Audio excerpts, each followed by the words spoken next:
Ndiko livhuwa hu khou tevhela mafhungo fhano kha Belrand News one vha tshi kha ḓi a vhalelwa nga Rofhiwa Tshikovhele. Vhasedzulusi u bva kha ḽa Denmark vha ri vhuṱali ha kholekole vhu nga thusa kha u pfesesa uri zwipuka zwi ḓipfa hani. Vho shumisa modele wa u guda mitshini u wana phambano vhukati ha maḓipfele avhuḓi na a si avhuḓi kha zwipuka zwi fanaho na kholomo na nguluvhe. U ya nga ha mawanwa a tsedzuluso, modele wo swikelela phesenthe dzi paḓaho 93 kha u ṱalusa kulilele kha maḓipfele o fhambanaho. Tsedzuluso yo gandiswa kha dzhenala ine ya vha ya iScience.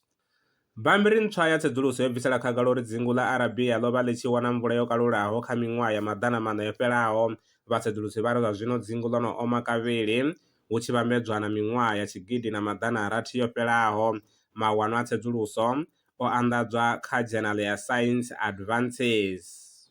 Vha si hangwe u bvela phanḓa na u ri tevhelela kha zwileludzi zwine zwa vha zwa vhudavhidzani. Riṋe ri wanala fhethu ho yaho nga u fhambana hune khaho wa khou katela kha Spotify hune henefho ya ri Belrand News, TikTok ndi hanefho hone ya ri @Belrand News, X Twitter @Belrand News, YouTube channel i ri @Belrand News. Vha nga ḓi dovha hafhu vha rumela email kha news@belrandbrands.co.za kana u tou ri founela kha 083 861 2263.